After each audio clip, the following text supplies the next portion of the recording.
ভিত্তিতে প্রভিসি ম্যামের সাথে বেশ কিছু বিষয় নিয়ে কথা বলেছি।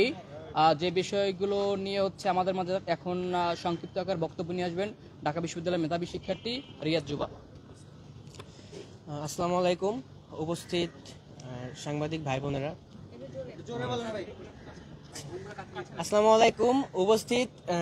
ভাই বোনেরা। সবাইকে শুভেচ্ছা জানিয়ে আমাদের কথাগুলো শুরু করছি। আমরা আসলে আজকে প্রধানত তিনটা বিষয়ে কথা বলেছি ম্যামের সাথে। প্রথম বিষয় হচ্ছে আমাদের বিশ্ববিদ্যালয়ে ইতিমধ্যে 2-3 ব্যাচ ভাইরা হচ্ছে সমাবর্তন পায় নাই। তো এই সুযোগে এই নভেম্বরের ভেতর ম্যামদেরকে আমরা অবগত করেছি যে একটা বিশেষ সমাবর্তন আয়োজনের মাধ্যমে আমাদের যে ভাইয়েরা সমাবর্তন পায়নি বিগত ব্যাচগুলা, তাদেরও প্রাণের দাবি এটা।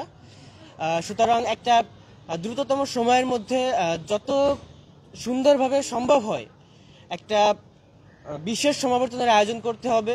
এবং আপনারা অবগত আছেন ডাক্তার জাকির নায়েক বাংলাদেশ সফরের অনুমতি পেয়েছেন 20 নভেম্বর পর্যন্ত। ডাক্তার জাকির নায়েক আমাদের শুধু মুসলিম বিশ্বের জন্য না, পুরো পৃথিবীর মানুষের কাছে, বিশ্ব মানবতার কাছে উনি একজন গ্রহণযোগ্য ব্যক্তিত্ব। উনি আমাদের কাছে একজন মহান ব্যক্তিত্ব। বিগত ফ্যাসিস্টিজমে আপনারা জানেন ঢাকার গুলশানে একটি পরিকল্পিত জঙ্গি নাটক সাজিয়ে এবং সেটার দায়ভার খুবই হাস্যকরভাবে ডাক্তার জাকির নায়েকের পিস টিভির দর্শকদের উপর চাপিয়ে বাংলাদেশে প্রবল জনরোষে পড়েও জনগণের উপর নিষ্পেষণ চালিয়ে পিস টেলিভিশন বন্ধ করে দেওয়া হয়েছিল। এবং এটা ঠিক তখনই ঘটেছিল যার কিছুদিন আগেই ভারত থেকে মিথ্যা মামলা, ভারতের যে উগ্রপন্থী সরকার, উগ্র হিন্দুত্ববাদী সরকার নরেন্দ্র মোদী পরিকল্পিতভাবে ডাক্তার জাকির নায়েককে দেশ ত্যাগে বাধ্য করেন। এবং তার পরপরই আপনারা লক্ষ্য করেছেন ডাক্তার জাকির নায়েককে কিন্তু মালয়েশিয়াতে রাষ্ট্রীয় অতিথি হিসেবে তারা গ্রহণ করেছে এবং সেখানে তিনি স্থায়ীভাবে বসবাস করছেন।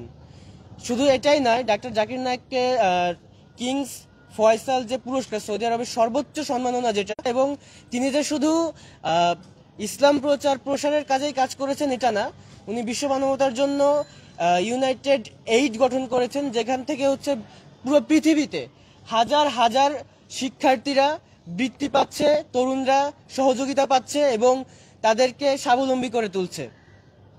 এমতো অবস্থায় আমাদের কাছে সবচেয়ে বড় পাওয়া যেটা হয়ে দাঁড়িয়েছে সেটা হচ্ছে উনি বাংলাদেশে আসছেন। এবং আপনারা ইতিমধ্যে লক্ষ্য করেছেন যে এই আশা নিয়ে যে আধিপত্যবাদকে আমরা গত জুলাইয়ে হাজারো শহীদের রক্তের বিনিময়ে আমরা বিতাড়িত করেছি, সেই আধিপত্যবাদ শক্তি ঘোষণা করেছে আমরা যেন তাদের হাতে আমরা ডাক্তার জাকির নায়েককে তুলে দেয়। আমরা তাদেরকে বলতে চাই, এটা নিয়ে আবার কেউ বলা করছেন যে হাসিনাকে যদি ফিরিয়ে দেয় তো রাজি আছি। কোথায় রাম রাম আর কোথায় ট্যাম ট্যাম, এরকম একটা কথা আছে। হাজারটা হাসিনাকেও যদি ফিরিয়ে দেয়, আমরা জাকির নায়েককে কখনোই তাদের হাতে তুলে দিব না, এটা সুস্পষ্ট। এবং আমরা তাকে বাংলাদেশে এনে রাষ্ট্রীয় সংবর্ধনা সহ, সেটা তো রাষ্ট্রের একান্ত বিষয় এবং রাষ্ট্রের নাগরিক হিসেবে আমাদের রাষ্ট্রের কাছে দায়িত্ব। এবং আমরা ঢাকা বিশ্ববিদ্যালয়ের শিক্ষার্থী হিসেবে ঢাকা বিশ্ববিদ্যালয় থেকে তাকে সম্মানসূচক ডক্টরেট ডিগ্রি দাবি জানিয়েছি প্রদানের বিশেষ সমাবর্তন আয়োজনের মাধ্যমে। এবং এটার মাধ্যমে আমরা মনে করি ঢাকা বিশ্ববিদ্যালয় এবং বাংলাদেশ বিশ্বের কাছে একটা নতুন করে মর্যাদার আসনে অধিষ্ঠিত হবে।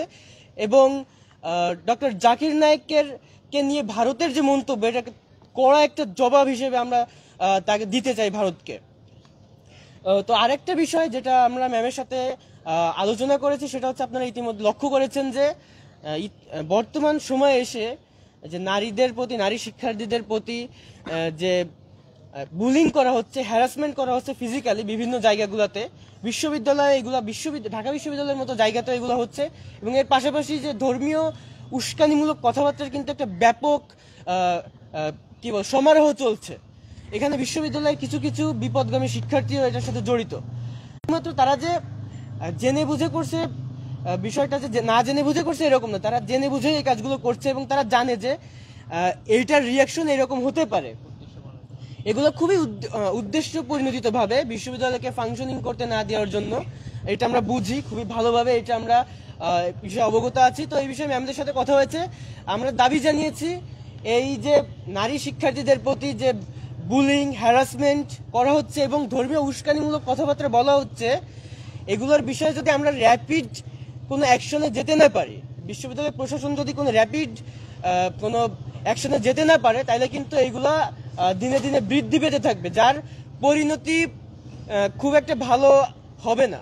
তো সেই জায়গা থেকে ম্যামদের কাছে আমরা দাবি জানিয়েছি। তো ম্যাম আমাদেরকে জানিয়েছেন যে ম্যামরা ইতিমধ্যেই হ্যারাসমেন্ট কমিটি গঠন করেছেন এবং ট্যাগিং বুলিং সাইবার কমিটিও গঠন করেছেন। এখান থেকে এটা আসলে এখনো কার্যকর হয়নি, জাস্ট কমিটিটা গঠন করেছেন। ম্যাম বলছেন এটা যখন কার্যকর হবে ইনশাল্লাহ আমরা এটা প্রতিরোধে খুব ভালোভাবে প্রতিরোধে সক্ষম হব। তো ম্যামরা আমরা এই বিষয়ে ধন্যবাদ জানিয়েছি এই ধরনের একটা পদক্ষেপ গ্রহণ করার জন্য, এবং ডক্টর জাকির নায়েককে বিশেষ সমাবর্তন আয়োজনের মাধ্যমে যে ডক্টর ডিগ্রি সম্মানসূচক যে উপাধি দেওয়া হবে, এবং আমাদের ভাইরা যে বিগত 2-3 ব্যাচের ভাইরা সমাবর্তন পায়নি, ম্যাম বলেছেন যে আমরা এই বিষয়ে খুব আপনাদের কথাগুলো গুরুত্ব সহকারে গ্রহণ করছি এবং এই বিষয়ে আমরা রেজিস্ট্রার স্যারের সাথে কথা বলবো এবং একসাথে আলোচনা করে আপনাদেরকে জানাবো। এই হচ্ছে আমাদের আলোচনার বিষয় ছিল, এই 3টি বিষয়। ধন্যবাদ সবাইকে, ধন্যবাদ জানিয়ে উপস্থিত থাকার জন্য। আমাদের এই প্রোগ্রাম, আমাদের এই সংবাদ সম্মেলন এখানে শেষ করছি। আসসালামু আলাইকুম। আমার নাম হচ্ছে। আর কারো কোনো প্রশ্ন থাকলে। ভাই, একটা বিষয়ের মাধ্যমে আলোচনা চলছে যে ডাক্তার জাকির নায়েক আসলে তাকে ধরিয়ে দিতে, বাংলাদেশে যখন আসবে তখন ধরিয়ে দিতে, এই বিষয়গুলো নিয়ে আসলে আপনারা কি ভাবছেন বা কিভাবে দেখছেন? এই বিষয়ে হচ্ছে আমরা কথা বলেছি। এই যে ডাক্তার জাকির ভারত যে একটা হাস্যকর ভাবে তারা যে মন্তব্যটা করেছে তাদের রাষ্ট্রীয় পর্যায় থেকে, এটা হচ্ছে তাদের মানে একটা রাষ্ট্রের সর্বোচ্চ লেভেল যে কত মানে কি পরিমাণ ইম্যাচিউর হইতে পারে, কতটা বোকা হতে পারে, সেটা তারই বহিঃপ্রকাশ হিসেবে আমরা মনে করি।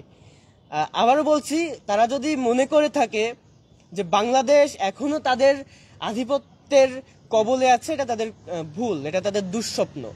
গত জুলাইয়ে আমরা হাজারো শহীদদের রক্তের বিনিময়ে, আহতের রক্তের বিনিময়ে ভারতীয় আধিপত্যবাদকে পরাজিত করেছি এবং একটা নতুন বাংলাদেশ নির্মাণ করেছি যেখানে ভারতের আধিপত্যবাদের সিটে ভোটার মাত্র নেই। আমাদের স্লোগান হচ্ছে দিল্লি না ঢাকা, ঢাকা ঢাকা। দিল্লি যাদের মামা বাড়ি, বাংলা ছাড়াও তাড়াতাড়ি। সুতরাং তারা এই বার্তা পাওয়ার পরেও যখন এই ধরনের মন্তব্য করে, এটা তাদের বোকামি ছাড়া আর কিছুই না। এবং তাদেরকে এটাও মনে করে দিতে চাই, স্মরণ করে দিতে চাই, তারা যদি মনে করে যে হাসিনাকে দেওয়ার মাধ্যমে আমরা তাকে ফিরিয়ে দেওয়ার প্রস্তাবে রাজি হতে পারি, আমরা তাদেরকে সুস্পষ্টভাবে জানিয়ে দিতে চাই, হাজারটা লক্ষটা হাসিনাকে ফিরিয়ে দিলেও আমরা কখনোই তাদের হাতে কখনোই তাদের হাতে তুলে দিব না। এটা তাদের কল্পনা করাও ভুল হবে। ধন্যবাদ।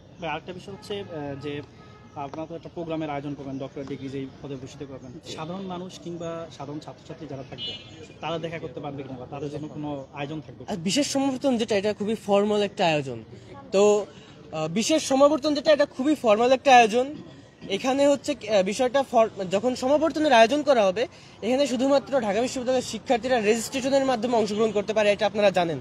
এবং এর বাইরে যদি ডাকসু বা শিক্ষার্থীদের আয়োজনে কোনো সেমিনার আয়োজন করা হয়, সেখানে অবশ্যই কিছু ফর্মালিটিস তো থাকবে, যেহেতু সিকিউরিটি ইস্যু আছে। তো সবকিছুর মাধ্যমে, আইন প্রণয়নের মাধ্যমে, কিছু ক্রাইটেরিয়া ফিল আপের মাধ্যমে শিক্ষার্থীরা এবং চাইলে সাধারণ মানুষ হয়তো সেখানে সেই ক্রাইটেরিয়া ফিল আপের মাধ্যমে দেখা করতে পারবে। ধন্যবাদ।